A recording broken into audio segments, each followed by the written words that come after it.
आज हम स्टार्ट करेंगे जीन पियाजे theory of cognitive development. So देखिए, लर्निंग थ्योरी में बहुत ज़्यादा इंपॉर्टेंट है। हालांकि आपके यूजीसी नेट के सिलेबस में नहीं है, लेकिन एग्जाम में इसमें से क्वेश्चन आते हैं। पियाजे थ्योरी देखिए वैसे सीटेट के एग्ज़ाम में आती है, लेकिन यूजीसी नेट के एग्ज़ाम में भी इसे अभी कंपलसरी कर दिया है। इसमें से एक या दो क्वेश्चन डेफिनेटली आते हैं। सो देखिए, यहाँ पे पियाजे थ्योरी की बात करें तो देखिए, जैसे हर कोई व्यक्ति होता है ना, उसके विचार होते हैं। तो ऐसे देखिए, जीन पियाजे हैं जिनके अपने विचार थे किनके ऊपर, जो इंसान का जो शरीर है उसके विकास के ऊपर, है ना। तो जीन पियाजे थ्योरी ऑफ कॉग्निटिव डेवलपमेंट को हिंदी में कहते हैं जीन पियाजे का संज्ञानात्मक विकास सिद्धांत। ये देखिए ना, सिद्ध कैसे किया। इनके जो दो बच्चे थे, इनके जो दो चिल्ड्रन थे, उनके ऊपर इन्होंने उनको ऑब्जर्व किया। तो उसके आधार पर इन्होंने अपनी जो है ये थ्योरी दी। ये इन्होंने ऐसे ही थ्योरी नहीं दे दी, इसको प्रूफ के लिए इन्होंने अपने जो दो बच्चे थे उनके ऊपर इन्होंने इसे उनको देखा, उनको इन्होंने नोट किया, तो उसके अकॉर्डिंग फिर उन्होंने ये थ्योरी को दिया। So in his theory of cognitive development, Jean पियाजे proposed that human progress through 4 development stages. अब देखिए, अपनी कॉग्निटिव डेवलपमेंट की जो थ्योरी में, यानी कि संज्ञानात्मक विकास सिद्धांत कॉग्निटिव डेवलपमेंट की थ्योरी में, जीन पियाजे कहते हैं जो ह्यूमन है, जो इंसान है, वो प्रोग्रेस करता है, लेकिन 4 स्टेजेस में। जो 4 जो विकासवादी जो उनके चरण होते हैं, जो 4 स्टेजेस है, उसमें वो क्या करता है, डेवलपमेंट करता है। इनकी जो इंसान है वो प्रोग्रेस करता है 4 भाग में। सो देखिए, जैसे है the sensory motor stage, pre operational stage, concrete operational stage and formal operational stage. ठीक है, 4 स्टेजेस यहाँ पे बताई है, जिसे आप देख सकते हैं यहाँ पे। जिसे देखिए हिंदी में कहते हैं, सेंसरी मोटर को हिंदी में कहते हैं संवेदकी पेशी अवस्था, है ना। तो प्री ऑपरेशनल को कहते हैं यहाँ पे पूर्व संक्रियात्मक अवस्था। कंक्रीट या ऑपरेशनल स्टेज को कहते हैं मूर्त सक्रियात्मक अवस्था। और फॉर्मल ऑपरेशनल को कहते हैं अमूर्त सक्रियात्मक अवस्था। देखिए, हिंदी में थोड़ा सा टफ है, इसलिए आपको मैं हिंदी में साथ में बता रहा हूँ कि ताकि आपको कोई प्रॉब्लम ना आए। अब देखिए, यहाँ पे जो पहली जो स्टेज होती है सेंसरी मोटरी, वो बर्थ से 2 साल के बीच में होती है इनकी। बर्थ टू 2 ईयर, जन्म से 2 साल। उसके बाद देखिए, जो प्री ऑपरेशनल है उसमें जो होता है स्टेज होती है, वो होती है 2 से 7 साल के बीच में, 2 to 7 ईयर। और जो थर्ड है कॉन्क्रीट ऑपरेशनल, ये 7 से 12 साल होती है, 7 to 12 ईयर। और नेक्स्ट है लास्ट फॉर्मल ऑपरेशनल, ये होती है 12 साल से ऊपर, इनकी 12 ईयर से अबव। अब देखिए, ये 12 से 14 साल कहीं भी लिखा होता है, कहीं से 15 साल लिखा होता है, कहीं से ऊपर लिखा होता है। तो हमने यहाँ पे ऊपर ही लिखा है, कोई यहाँ पे यहाँ पे जो कोई ईयर है वो फिक्स नहीं किया। ठीक है, अगर 12 से 15 भी लिखा गया, 14 भी लिखा गया कहीं पे, तो आप उसे गलत मत समझिएगा। लेकिन 12 वर्ष से ऊपर जो की अवस्था है वो सारी फॉर्मल ऑपरेशन में ही आती है। सो देखिए, जीन पियाजे Swiss was a Swiss developmental psychologist who studied children in the early 20th century. अब देखिए, यहाँ पे जो जीन पियाजे है, सबसे पहले कौन है, ये स्विस डेवलपमेंटल साइकोलॉजिस्ट है। ठीक है, ये कौन है, ये डेवलपमेंटल साइकोलॉजिस्ट है स्विस के, इनकी स्विट्जरलैंड के। ठीक है, अब देखिए, यहाँ पे इन्होंने चिल्ड्रन को स्टडी किया अर्ली 20th सेंचुरी में। इनकी 20th सेंचुरी के जो स्टार्टिंग्स के जो डेज थे, इन्होंने उसमें ही देखिए चिल्ड्रन को, जो बच्चों को ऑब्जर्व किया, उसके अकॉर्डिंग फिर उन्होंने ये थ्योरी दी कि बच्चे अपने हर चरण में क्या करते हैं। His theory was of intellectual और कोग्निटिव डेवलपमेंट। अब देखिए, जो इनकी थ्योरी थी वो कौन सी थी, वो इंटेलेक्चुअल थी और कोग्निटिव डेवलपमेंट थी। देखिए, कोग्निटिव का सीधा ही मतलब होता है दिमाग। हमारा शरीर है वो बढ़ता है, वो शारीरिक तौर पे बढ़ता है, लेकिन जो उसमें दिमाग है वो विकसित होता है। इनके कहने का मतलब है कि जो इंसान जो बढ़ता है ना, बच्चा जब पैदा होकर बढ़ता है, उसका दिमाग विकास करता है, तभी वो बाकी चीज़ों को देखता है। यहाँ पर देखिए, इन्होंने दिमाग की बात की है, यानी कि जो दिमाग से संबंधित है। विकास कहाँ पे होता है, शरीर का विकास तो होता है, लेकिन यहाँ पे दिमाग के विकास की मेन बात की गई है। देखिए, जब बच्चा जन्म लेता है तब उसका दिमाग, है ना, 2 साल तक और होता है, बाद में और होता है, तो बाद में क्या होता है, दिमाग का विकास होता है। हमारे दिमाग का विकास होता है, शरीर की वृद्धि होती है हमेशा। ठीक है, होता है ना एक कहते हैं ना हम कि डेवलपमेंट होगी, ग्रोथ होगी। अब देखिए ग्रोथ और डेवलपमेंट में फ़र्क क्या है। हम कहते हैं ना एक ग्रोथ है, एक डेवलपमेंट है ना। डेवलपमेंट होती है हमेशा दिमाग की, ग्रोथ होती है हमेशा शरीर की। अगर आपसे कोई क्वेश्चन पूछ ले what is the difference between growth and development, तो आप कह सकते हैं कि ग्रोथ जो होती है वो हमारे शरीर की होती है और डेवलपमेंट जो होती है वो हमारे दिमाग की होती है। तो यहाँ पे उन्होंने लिखा है कोग्निटिव डेवलपमेंट, यानी कि ये दिमाग के विकास की बात कर रहे हैं। ठीक है, सो पियाजे made several assumption about children while developing this theory. अब देखिए पियाजे ने बहुत सारे अजम्पशन दिए हैं जब इन्होंने ये थ्योरी डेवलप की है। सो देखिए यहाँ पे उन्होंने बताया है children but their own knowledge based on their experience. Children built their own knowledge based on their experience. यहाँ पे देखिए उन्होंने बोला है कि जो बच्चे होते हैं उन्होंने क्या करते हैं कि अपनी नॉलेज के अकॉर्डिंग, अपने एक्सपीरियंस के अकॉर्डिंग नॉलेज को देखते हैं। यानी कि देखिए जो बच्चे हैं, जो चिल्ड्रन हैं, जो उनकी नॉलेज होती है वो उनके एक्सपीरियंस के अकॉर्डिंग है। जैसे मान लीजिए कि छोटे बच्चे हैं, किसी गर्म चीज़ को हाथ लगा लें तो उनको गर्म महसूस होगा, ठंडे को हाथ लगाए तो ठंडा महसूस होगा। तो इनसे क्या होगा कि उसको पता चल जाएगा कि हाँ ये चीज़ गर्म है, ये चीज़ सही है। अगर गर्म होगी, उसको नुकसान होगा किसी चीज़ से, वो दोबारा से उसके पास नहीं जाएगा। तो क्या है कि जो उनको नॉलेज मिलती है वो उनके एक्सपीरियंस के अकॉर्डिंग यहाँ पे मिलती है। ठीक है, so children are motivated to learn by nature. अब देखिए जो चिल्ड्रन है वो मोटिवेट कैसे होते हैं, टू लर्न बाय नेचर, जो नेचर है उससे सीख के। हमारे जैसे बच्चे होते हैं ना, देखते हैं हमारे आसपास क्या है, उनके लिए हर एक चीज़ नई है। बच्चों के लिए हर एक चीज़ नई होती है ना। जैसे आप देखिए बच्चे होते हैं ना, हर एक चीज़ को छेड़ते हैं। आप उनको एक चीज़ दे दो, उसे पकड़ेंगे, वो चीज़ पकड़ लो तो वो रोने लगेंगे। अगर आप उसकी जगह दूसरी चीज़ दे देंगे तो वो चीज़ को देखे खुश हो जाएंगे, क्योंकि उनके लिए हर एक चीज़ नई है। तो वो नेचर से हमेशा सीखते हैं, उससे मोटिवेट होते हैं। स्कैमिंग स्कैमिंग स्कैमा ए पॉकेट्स। अब देखिए स्कैमा क्या है, स्कीमा क्या है, जैसे स्कीमा भी कहते हैं, स्कीमा क्या है, a pockets of information which organize categories of information. अब देखिए ये कुछ पॉइंट्स होते हैं जो एग्जाम में डायरेक्ट पूछ लेते हैं आपसे। स्कीमा क्या है कि एक इंफॉर्मेशन है, पॉकेट्स ऑफ इंफॉर्मेशन है जो ऑर्गेनाइज होती है कैटेगरीज में। ठीक है, यानी कि देखिए एक इन्फॉर्मेशन तो है, एक इन्फॉर्मेशन है, ये स्कीमा क्या बोलते हैं इसे, एक इन्फॉर्मेशन होती है जो ऑर्गेनाइज होती है कैटेगरीज में। अलग अलग टाइप की यहाँ पे इन्फॉर्मेशन होती है। नेक्स्ट एजिमुलेशन, यानी कि इसमें क्या है, the process through which we take in new information और experience and fit them into our existing ideas. अब देखिए इजिमुलेशन क्या है, शामिल करना। मतलब कि देखिए यहाँ पे क्या है कि जब कोई नॉलेज मिलती है, जब हमें कोई नई नॉलेज मिलती है, नई इन्फॉर्मेशन मिलती है, तो हम क्या करते हैं कि उसे अपने पहले वाले जो हमारे आइडियाज़ है, जो हमारी पहली सोच है, हम उसमें उसे फिट कर लेते हैं।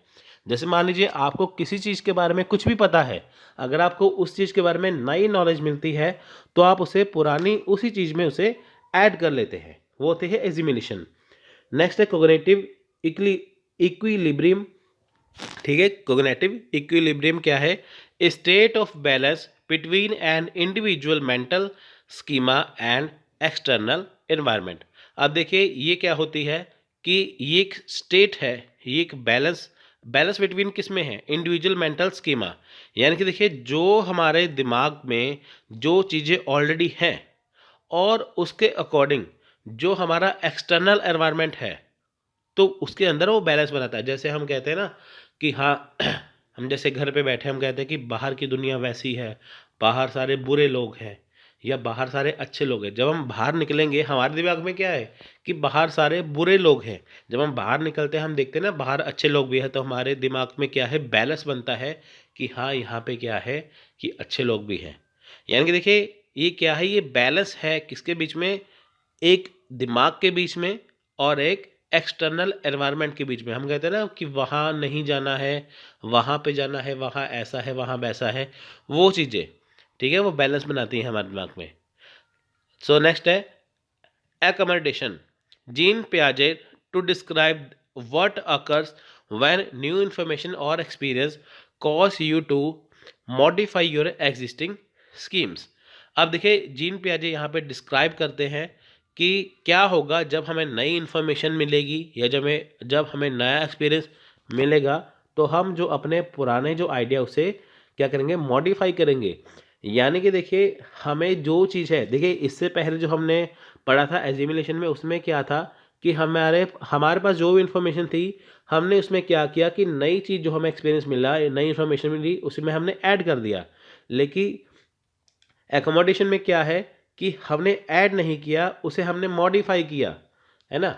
जैसे हमें पता है कि बाहर बुरे लोग हैं, है ना, हमें ये पता है हमारे बाहर बुरे लोग हैं। जब हम लोगों से मिलते हैं तो हम उसे मॉडिफाई करते हैं कि यार बुरे लोग तो हैं लेकिन अच्छे लोग भी हैं बाहर, ठीक है। वो चीज़ क्या है, इसमें इसमें मॉडिफाई कर दिया। जो हमारे पास नॉलेज थी, इन्फॉर्मेशन थी, जब हमें नई इन्फॉर्मेशन मिलती है, हम क्या करते हैं, उसमें वो चीज़ को ऐड कर देते हैं, ठीक है। ऐड करने के बाद क्या है, हम उसे मॉडिफाई कर देते हैं, तो उसे बोलते हैं एकोमोडेशन। तो यहाँ पे देखिए जीन पियाजे ने स्टेजेस बताई है चाइल्ड डेवलपमेंट के बारे में। देखिए यहाँ पे डेवलपमेंट आपको फिर से बता दूँ, यहाँ पे डेवलपमेंट हो रही है दिमाग की। शरीर तो यहाँ पे डेवलप हो ही रहा है, लेकिन दिमाग के डेवलपमेंट में यहाँ पे बात की है, क्योंकि जहाँ पे कोग्निटिव आ जाए, समझिए वो हमारे दिमाग के विकास की बात कर रहा है। ग्रोथ होती है शरीर की और विकास होता है, डेवलपमेंट होता है दिमाग का। तो यहाँ पे देखिए स्टेज ऑफ चाइल्ड डेवलपमेंट क्या है कि सेंसरी मोटरी स्टेज, यानी कि इसे हिंदी में कहते हैं संवेदिक पेशीय अवस्था। तो ये होती है बर्थ टू 2 ईयर्स, यानी कि जन्म के 2 वर्ष। उसके बाद देखिए प्री ऑपरेशनल स्टेज, जिसे हिंदी में कहते हैं पूर्व सक्रियात्मक अवस्था, और ये होती है 2 to 7 ईयर, यानी कि 2 से 7 वर्ष। नेक्स्ट है कंक्रीट ऑपरेशनल स्टेज, यानी कि मूर्त सक्रियात्मक अवस्था, तो ये होती है 7 to 11 ईयर। तो इसे कई बार देखिए 7 to 12 ईयर भी लिख देते हैं, ठीक है। तो यहाँ पे अगर 12 भी आ जाए तो भी कोई प्रॉब्लम नहीं है, 11 भी आ जाए तो भी कोई प्रॉब्लम नहीं है, ठीक है।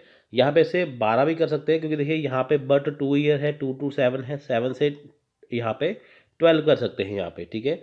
और लास्ट है फॉर्मल ऑपरेशनल स्टेज, ये है 12 एंड अबव, यानी कि 12 से ऊपर वर्ष।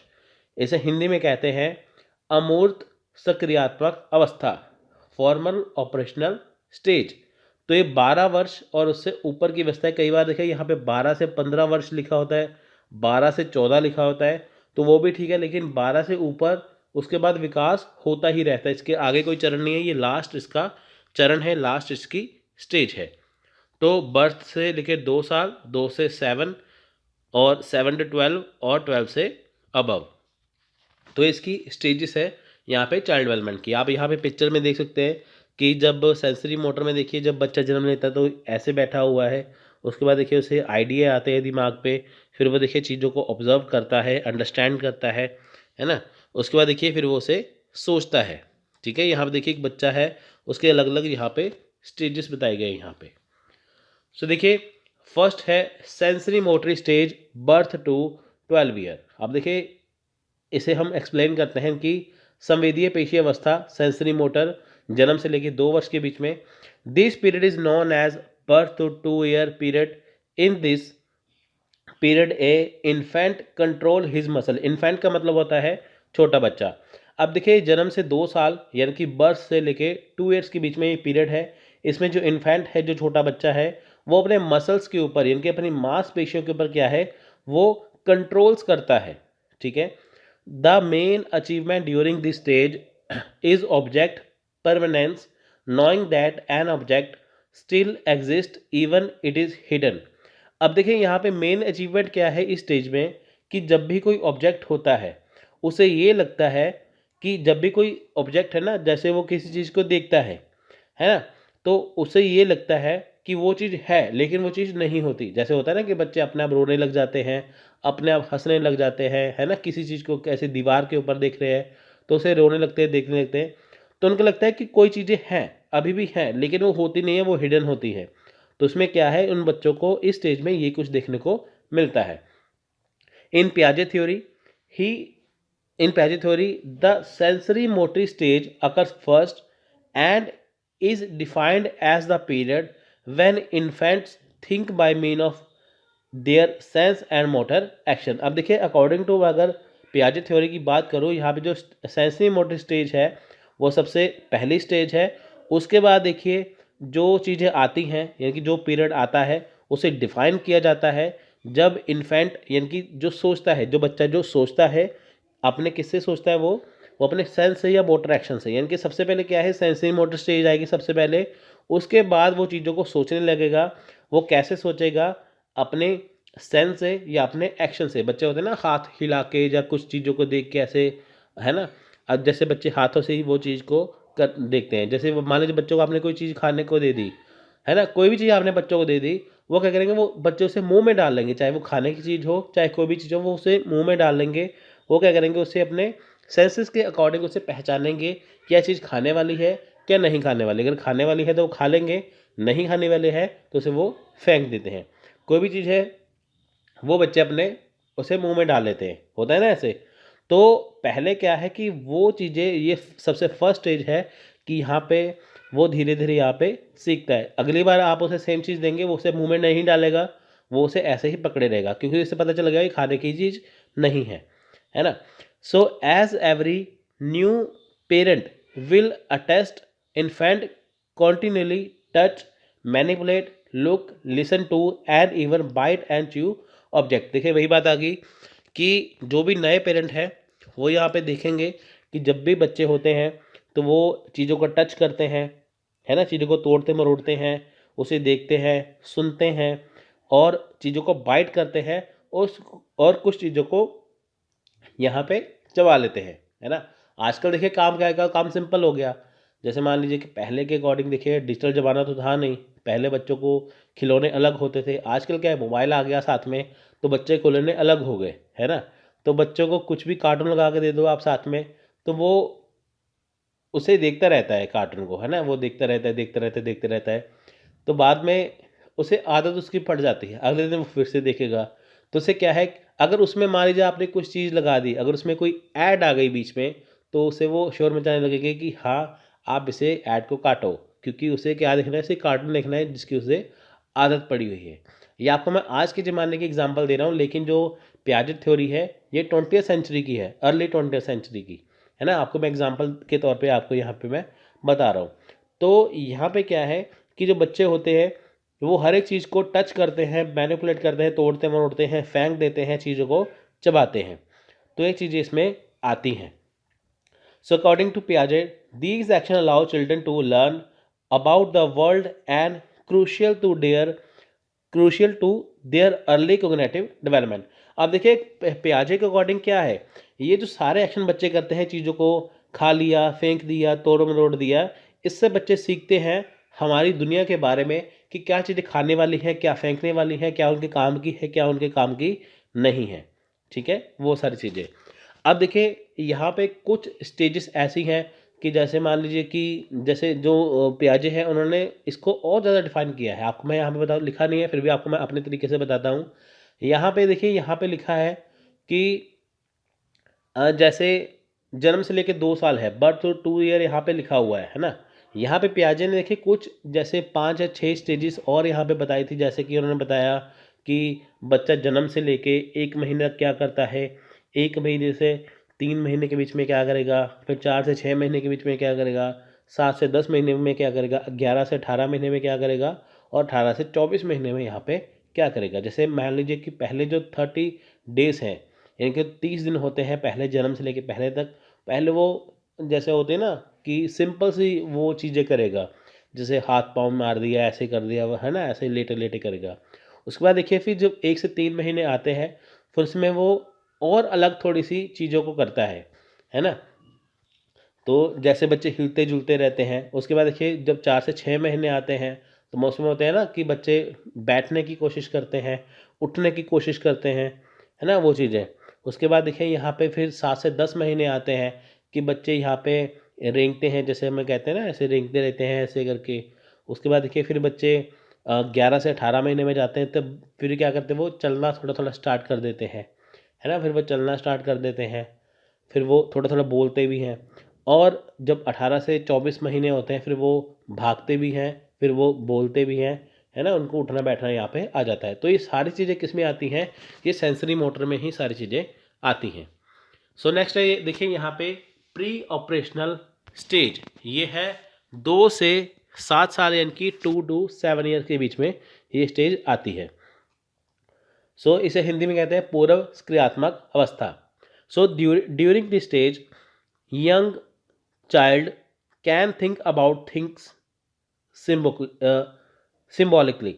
अब देखिए यहाँ पे इस स्टेज में क्या है, जो यंग चाइल्ड है यानी कि जो बच्चा होता है 2 से 7 साल के बीच में जो होता है, वो समझ सकता है, सोच सकता है चीज़ों के बारे में सिम्बॉलिकली, यानी कि वो क्या करेगा कि जैसे कोई सिंबल्स है उसको पहचान के वो चीज़ को देखेगा। जैसे ए फॉर एप्पल है, वहाँ पे कोई एप्पल देखेगा उसे याद आ जाएगा कि मैंने ये ए फॉर एप्पल पढ़ा था। वो ऐसा होता है ना कि वो सिंबल्स को देख के पहचानेगा चीज़ को। सो thinking is still egocentric and the infant has difficulty talking to viewpoint to of other। यहाँ पे देखिए उनकी जो सोच है, बच्चों की जो थिंकिंग है, जो सोच है, वो ईगोसेंट्रिक है, थोड़ी सी अहंकारी होती है। वो बच्चे ज़्यादातर किसी से बात नहीं करते हैं, और क्या है कि अगर वो अपनी बातें किसी को बताएंगे, है ना, जैसे वो जो बच्चे होते हैं, तो जैसे उसके सामने कोई बोलेगा, है ना, वो अपनी बातें किसी को अगर बताएंगे तो उससे थोड़ी सी कठिनाई आती है। जैसे मान लीजिए कि कोई बच्चा है, उसके सामने अगर कोई बड़ा बात कर रहा है आपस में, तो वो समझ नहीं पाएगा कि वो बात क्या कर रहा है उसमें, है ना, तो वो किस बिहेव में बात कर रहा है दूसरा बंदा, तो उसे उसे वो बतला नहीं पाएंगे कि ये ऐसे बोल रहे हैं, है ना। तो वो जैसे बोलते हैं वो वैसे बोल देते हैं कि इन्होंने ये कहा, लेकिन उनके कहने का कारण क्या था वो ये उसमें बोल नहीं पाते। उसमें बच्चों को क्या, इसमें कठिनाई आती है, थोड़ी सी डिफ़िकल्टी आती है दूसरों का व्यू पॉइंट बताने के लिए। यानी कि बच्चे अपना व्यू पॉइंट तो रख देते हैं, लेकिन दूसरों का व्यू पॉइंट रखने में उन्हें बहुत ज़्यादा इसमें दिक्कत आती है, प्रॉब्लम आती है। In the pre operational stage children use their new ability to represent object in a wide variety of activities, but they do not yet do it in ways that are organized or fully logically। अब देखिए यहाँ पे क्या है कि अगर हम इस चरण की बात करें, प्री ऑपरेशनल स्टेज की बात करें, यहाँ पे जो बच्चे हैं, यहाँ पे जो चिल्ड्रन हैं, वो अलग अलग प्रकार की जो होती है ना, जैसे हम कहते हैं कि जैसे गतिविधियाँ करते रहते हैं अलग अलग तरह की, है ना, उसमें न्यू एबिलिटी उनमें वो शामिल करते हैं, अलग अलग तरह की देखिए वो चीज़ें इसमें करते रहते हैं, और बहुत ज़्यादा चीज़ें इसमें करते हैं, है ना। हम कहते हैं ना बच्चे शैतान हो गए हैं, ये बच्चे अभी ऐसा कर रहे हैं वैसा कर रहे हैं, तो उसमें नई नई चीज़ें उसमें आती हैं, है ना। तो देखिए ये सारी जो चीज़ें होती हैं ये पूरी तरह से नहीं होती, लेकिन ये वो स्टेज होती है जहाँ पे बच्चे फुली लॉजिकली तौर पे यहाँ पे सीखते हैं, उनको पता है। तो देखिए वो स्टेज है जिसमें बच्चा स्कूल जाने लग जाता है, तो वो स्कूल जाते हैं, चीज़ों को लॉजिकली सोचते हैं, जो उनको होमवर्क दिया है वो आपको साथ बिठा के करवाना पड़ता है, उसमें वो नई नई चीज़ें सीखते हैं, क्योंकि देखिए जब वो स्कूल में जाते हैं दूसरे बच्चों के साथ वो बैठते हैं तो उसमें वो सीखते हैं, है ना। तो वो फुली लॉजिकली, देखिए यहाँ पे क्या है, यहाँ पे लिखा है but they do not yet do in a way that are organize और फुली लॉजिकल। देखिए यहाँ पे जो फुली लॉजिकल चीज़ नहीं होती, लेकिन वो शैतानियाँ करते हैं यहाँ पे, है ना। पूर्ण लॉजिकली जैसे हम कहते हैं ना कि फुली लॉजिकली तरीके से करते हैं, वैसा नहीं है, वो शरारतें करते हैं अपने हिसाब से, अपने कैपेसिटी के अकॉर्डिंग, लेकिन इसमें वो थोड़े थोड़े शैतान हो जाते हैं बच्चे, है ना। कहते हैं ना ये बच्चे शैतानियाँ करने लग जाते हैं यहाँ पे, तो बच्चे थोड़े से नॉटी हो गए हैं, तो शैतान मतलब नॉटी, ठीक है, वो वाली चीज़ें। So one of the most obvious examples of this kind of cognition is dramatic play or improvised make believe or pre school children. यह देखिए यहाँ पे सबसे बड़ी एग्जांपल आपको मैं दूँ, यहाँ पे कौन सी है, जैसे ड्रामेटिक प्ले हो गए, जैसे स्कूल में होते हैं ना, किसी ड्रामा में पार्टिसिपेट कर लिया, और उसके बाद देखिए कि जो उसके प्री स्कूल जो चिल्ड्रन है ना, उसमें थोड़ी सी इम्प्रूवमेंट आ गई। जब बच्चे देखिए यहाँ पे क्या है कि किसी ड्रामेटिक प्ले में यानी कि नाटकीय खेल में जहाँ पे जब वो भाग लेते हैं, तो यहाँ पे देखिए बच्चों में जो विश्वास होता है, जो बच्चों में देखिए जो बिलीव होता है, वो इतना नहीं होता। जैसे देखिए कोई पढ़ा लिखा आदमी है, जैसे आप हैं, मैं हूँ, आप है पूरा जैसे कॉन्फिडेंट होगा, ठीक है, आप में पूरा देखिए कॉन्फिडेंस आप में पूरा होगा, आप अपने आप में पूरे कॉन्फिडेंट होंगे। लेकिन यहाँ पे बच्चे क्या है, डर डर के करते हैं। जैसे मान लीजिए कि बच्चे ने किसी प्ले में पार्टिसिपेट कर लिया, अगर कोई एनुअल फंक्शन हो गया तो बच्चे वहाँ पे नर्वस हो जाते हैं, वहाँ पे उनमें इतना आत्मविश्वास नहीं रहता, तो जिससे बच्चे कई बार घबरा जाते हैं, है ना। करते तो हैं ड्रामा में पार्टिसिपेट करते हैं, लेकिन उनमें जो विश्वास होता है, जो उनमें आत्मविश्वास होता है, वो जिसे कहते हैं हम काम चलाऊ होता है, उनमें पूरा आत्मविश्वास नहीं होता, थोड़े थोड़े इसमें वो घबराए होते हैं। So if you have even even had responsibility, if you have ever had responsibility for children of this age, you have likely witnessed such place। अब देखिए, अगर आप भी जैसे होता है ना कि if you have ever had responsibility for children, अगर आपके पास भी कोई इस बच्चे की, जैसे इस स्टेज के बच्चे की कोई रिस्पॉन्सिबिलिटी है, तो आप इसे अच्छे से समझ सकते हैं। जैसे मान लीजिए आपका भी कोई बेटा बेटी है 2 से 7 साल की, आपके पास भी है या आपके आसपास में है, तो आप ये स्टेज को अच्छे से पहचान सकते हैं, ठीक है। तो ये चीज़ें इसमें आती हैं। देखिए यहाँ पे बच्चे, मैंने बताया था जैसे आपको, बच्चे इसमें होते हैं कि सिंबल से पहचानते हैं। देखिए सिंबल से पहचानने की जो उनकी एज है वो 2 से 4 साल की होती है, ठीक है, वो 2 से 4 साल की होती है एज यहाँ पे बच्चों की। उसके बाद क्या है कि बच्चे 4 से 7 साल के बीच में क्या है, चीज़ों को जैसे सीखते हैं, छोटी छोटी तरीके से सीखते हैं, जैसे गिनती करके सीखते हैं, काउंटिंग करके, होते हैं ना, काउंटिंग कर ली उन्होंने थोड़ी सी, जैसे कुछ को प्लस कर दिया, किसी को माइनस कर दिया, ऐसे करके। सिंबल वाला इसमें और कैलकुलेशन वाला इसमें। तो ये सारी चीज़ें आती हैं प्री ऑपरेशनल स्टेज में। जैसे मान लीजिए कि कोई चीज़ है, जैसे मान लीजिए कि कोई टेडी बियर है ना, तो अगर आप उसे एकदम से उनके पास रख देंगे, है ना, तो वो वो समझेंगे कि हाँ ये वाकई ही है, लेकिन वो होती नहीं है। यानी कि देखिए, वो जैसे हम कहते हैं ना कि जो जिसमें जान नहीं होती, जो बेजान होती है, वो उसमें समझते हैं कि इसमें भी जान है, निर्जीव वस्तुएं भी यहाँ पे सजीव वो समझ लेते हैं। अब उनके अंदर देखिए, दिमाग के अंदर देखिए बहुत सारी हाइपोथेसिस है, बहुत सारी सोच है। जैसे होते हैं ना बच्चे की अपनी दिमाग से नई नई चीज़ें बना लेते हैं, नए नए आइडियाज़ लेके कुछ ना कुछ चीज़ बना लेते हैं, वो सारी चीज़ें इसके अंदर आती हैं। Piaget theory of cognitive development made no claims about any specific age associated with any of the particular stage, but his description provides an indication of the stage of the age at which an average child would reach on a certain age। अब देखें यहाँ पे क्या है कि जो Piaget की जो कॉग्निटिव डेवलपमेंट की जो थ्योरी है, यहाँ पे देखिए कोई क्लेम नहीं है किसी स्पेसिफिक एज के अकॉर्डिंग, ना ही देखिए, और यहाँ पे कोई भी अगर पर्टिकुलर स्टेज है जिसे वो यहाँ पे डिस्क्राइब करते हैं कि इस एज में ये होगा, इस एज में वो होगा, तो उसके बाद ये फाइनल स्टेज होती है जहाँ पे एवरेज बच्चे, लिखा ना, विच an average child would reach a certain stage. यहाँ देखिए सारे बच्चे इस स्टेज में आ जाते हैं। देखिए इससे पहले जितने भी स्टेजेस थी उसमें बच्चे स्पेसिफिक काम करते थे। जैसे स्टार्टिंग में बच्चों ने चीज़ों को छू लिया, है ना, उसे मुंह में डाल लिया, उसे बाइट कर दिया, उसके बाद फिर, है ना, तो स्टेज से जब ये स्टेज आती है फाइनल स्टेज होती है, इसके बाद बच्चों में और ज़्यादा समझ पैदा होने लग जाती है। So to Piaget, cognitive development was progressive reorganization of mental process as a result of biological maturation and environmental experience. अब देखिए पियाजेट के अकॉर्डिंग क्या है कि जो हमारा कोग्निटिव डेवलपमेंट है, जो हमारा दिमाग का विकास है, यहाँ पे देखिए ये एक प्रोग्रेसिव रीऑर्गेनाइजेशन है। इनकी जो हमारे यहाँ पे दिमाग है वो लगातार यहाँ पे प्रोग्रेस करता ही रहता है, ठीक है। कैसे करेगा? जब हमें इन्वायरमेंटल एक्सपीरियंस होगा, जो हमारे आसपास का माहौल होगा, जो हमारे बायोलॉजिकल फैक्टर्स होंगे, जो हमारे जैसे हमारे दोस्त हैं, रिश्तेदार हैं, घर के मेंबर्स हैं, उनके अकॉर्डिंग, और जो हमारा इन्वायरमेंटल एक्सपीरियंस है उसके अकॉर्डिंग क्या है, यहाँ पे हमें समझ पैदा लगने हो जाएगी।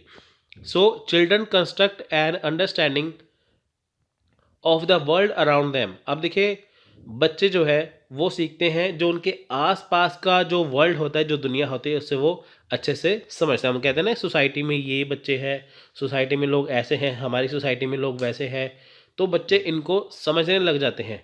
then experience discrepancies between what they already know and what they discover in their environment.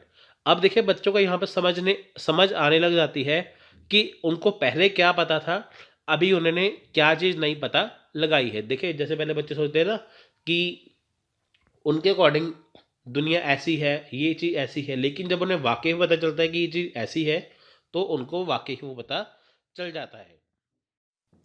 यानी कि देखिए वो स्टेज है जहाँ पे बच्चे थोड़े से बड़े होने लग जाते हैं, जब उनको पता चलता है ना, होता है ना कि बच्चे कहते हैं हाँ हमें सब कुछ पता है, हम बच्चे अब नहीं रहे हैं, है ना। वो चीज़ें वो अपनी समझ से ही बहुत चीज़ें सीख सकते हैं।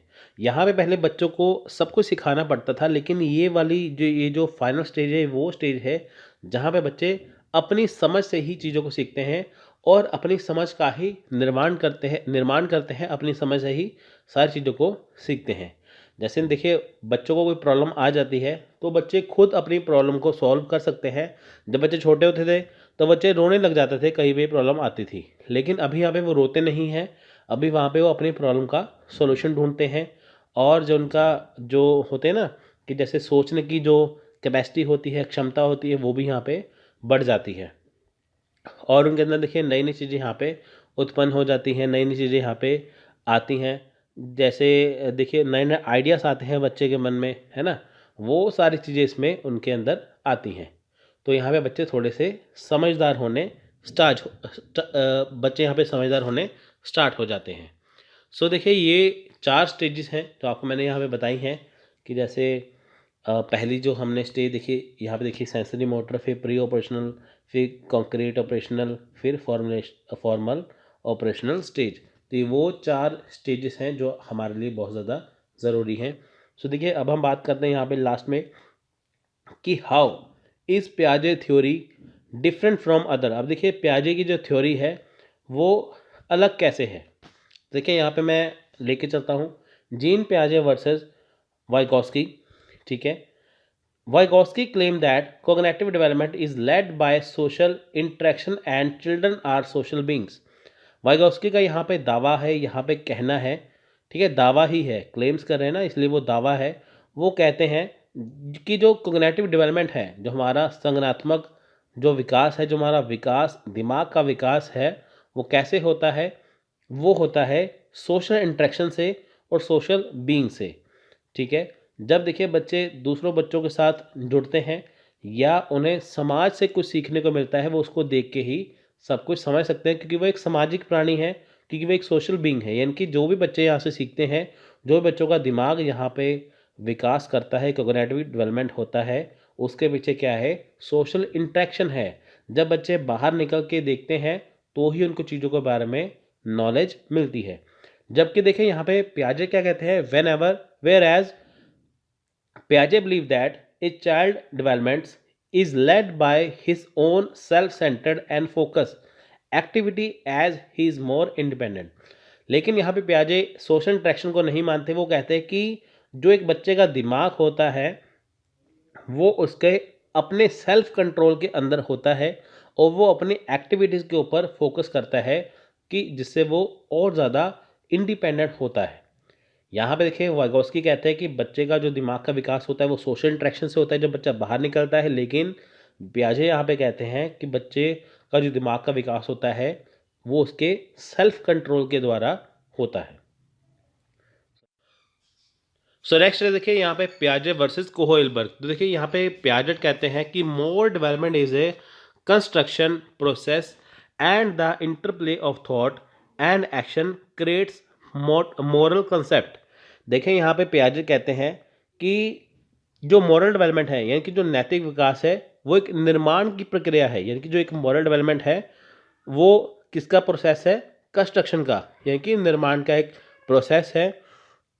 और जो यहाँ पे देखिए इंटरप्ले है, थॉट है, एक्शन है, ये सारी चीज़ें क्या करते हैं, मिलके क्रिएट्स करते हैं एक मॉरल कॉन्सेप्ट को। यानी कि देखिए यहाँ पे पियाजे कहते हैं कि जो बच्चों के अंदर जो मॉरल डेवलपमेंट आते हैं वो इसी के अंदर आते हैं, कोग्निटिव डेवलपमेंट के द्वारा ही आते हैं। यानी कि जो भी बच्चे नई नई चीज़ों को सीखते हैं, मॉरल कॉन्सेप्ट को सीखते हैं, तो वो इसके अंदर ही बच्चे सीखते हैं। अगर देखिए मॉरल कॉन्सेप्ट बच्चे के अंदर होगा तभी वो चीज़ों को सीख पाएंगे। लेकिन जबकि देखिए यहाँ पे कोहेलबर्ग बिलीव करते हैं, Kohlberg believe that process of exploring universal moral principle is called development. जबकि देखिए यहाँ पे कोहेलबर्ग का मानना है कि जो हमारे मॉरल डेवलपमेंट होते हैं, जो उसकी खोज है, उसकी प्रक्रिया को विकास कहा जाता है। यानी कि देखिए यहाँ पे पियाजेट कहते हैं कि मॉरल डेवलपमेंट से क्या है कि एक प्रोसेस होता है, उससे क्या है बच्चे मॉरल कॉन्सेप्ट को धीरे धीरे सीखते हैं। लेकिन कोहेलबर्ग यहाँ पे कहते हैं कि अगर यहाँ पे देखिए कोई मॉरल कॉन्सेप्ट होगा, मॉरल प्रिंसिपल होंगे जिसके अकॉर्डिंग ही वो चीज़ों को सीख पाएंगे। यहाँ पे पियाजेट देखिए कह रहे हैं कि जो चीज़ें हैं वो अपनी तरफ से सीखते हैं, मॉरल डेवलपमेंट उनके अंदर खुद ब खुद आती है। लेकिन कोहेलबर्ग यहाँ पे कहते हैं कि मॉरल डेवलपमेंट पहले ही होता है, मॉरल प्रिंसिपल पहले ही होता है, जिसके अकॉर्डिंग ये सारी चीज़ें उनके अंदर मॉरल डेवलपमेंट आती है ना। वो कहते हैं कि अपने आप होती है, वो कहते हैं कि पहले ही होती है, इसके अकॉर्डिंग आती है। तो दोनों में छोटा सा डिफरेंस है। पियाजे वर्सेस एरिक्सन। अब देखिए यहाँ पे पियाजे एरिक्सन क्या कहते हैं, the main difference between Erikson and Piaget is that Erikson focused on the understanding of development during the entire life of a person. अब देखिए यहाँ पे इसमें दोनों में डिफरेंस क्या है, पियाजे इज दैट एरिक्सन फोकस्ड, ठीक है। यहाँ पे देखिए दोनों के बीच में छोटा सा अंतर है। जो एरिक्सन है उन्होंने क्या किया, उन्होंने ये बताया कि focus on the understanding of development during the entire life, यानी कि जो एक पर्सन की पूरी ज़िंदगी है, पूरी इंटायर जो लाइफ है, उसके ऊपर फोकस किया है कि वो पूरी ज़िंदगी में बच्चा जो एक पर्सन है वो क्या क्या अंडरस्टैंड करता है, उसमें पूरी ज़िंदगी में क्या क्या डेवलपमेंट आते हैं, ठीक है।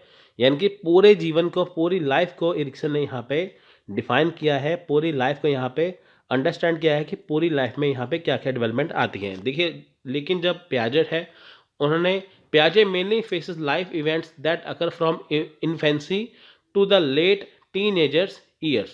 जबकि यहाँ पे देखिए पियाजे ने पूरी लाइफ को यहाँ पे डिफाइन नहीं किया, उन्होंने सिर्फ जन्म से लेके जब बच्चे जवान होते हैं, टीन एज है, उसको ही यहाँ पे एक्सप्लेन किया है। Piaget most work is on the topic of cognitive development, whereas Erikson was more interested in the area of emotional development। Piaget देखिए यहाँ पे सिर्फ बात करते हैं कोग्निटिव डेवलपमेंट की, हमारे दिमाग के विकास की। लेकिन जहाँ पे जो एरिक्सन है वो यहाँ पे बात करते हैं इमोशनल डेवलपमेंट की, भावना की। दिमाग की बात नहीं करते, वो भावना की बात भी यहाँ पे करते हैं। तो एरिक्सन ने तो देखिए बहुत ज़्यादा पूरी ज़िंदगी ही इसमें डेवलप कर दी है ना, पूरी ज़िंदगी ही की डेवलपमेंट को यहाँ पे उन्होंने बताया। लेकिन पियाजे ने सिर्फ दिमाग के ऊपर ही यहाँ पे बताया, तो इसलिए इनकी थ्योरी सबसे अलग है, ठीक है। हम कह नहीं सकते कि इनकी थ्योरी से मैच करती है, ठीक है, मैच नहीं करती। तो इससे क्या है, ये थ्योरी इनसे अलग है। देखिए हर एक पर्सन के अलग अलग विचार है। देखिए जैसे डॉक्टर्स होते हैं ना, एक दूसरे के डॉक्टर की दवाइयों को नहीं मानते, तो ऐसे ही देखिए जो एक पर्सन होता है वो भी एक दूसरे के विचारों को नहीं मानते। जैसे देखिए जीन पियाजे है, वाइगोस्की है, कोहेलबर्ग है, एरिक्सन है, बहुत सारे जितने भी राइटर हैं वो सब क्या है, एक दूसरे की थ्योरी को उससे अलग हटकर मानते हैं। जैसे आपकी सोच अलग है, मेरी अलग है, सबकी अलग है, ऐसे ही इन राइटर्स की सोच भी अपनी अपनी जगह पे अलग है। कोई पूरी लाइफ को डिफाइन करेगा, कोई सिर्फ कोग्निटिव डेवलपमेंट को करेगा, कोई कहेगा नेचर से सीखते हैं, कोई कहेगा अपनी तरफ से सीखते हैं। तो सबके अलग अलग विचार है, हम किसी को भी झूठा नहीं कह सकते, है ना। हमें ये कह सकते हैं वो सही है यही गलत है, या ये गलत है वो सही है, सब अपनी अपनी जगह ठीक है। तो आज हमने देखा यहाँ पे पियाजेट की थ्योरी, तो जो मोस्ट इम्पोर्टेंट है आप इसे करिए, आपके एग्ज़ाम में इसमें नंबर कटेंगे नहीं अगर आप इसे अच्छे से करेंगे। सो आई होप आपको ये लेक्चर आज का अच्छा लगा होगा और आपको समझ में आया होगा। So thanks for watching, take care, जय हिंद, जय भारत।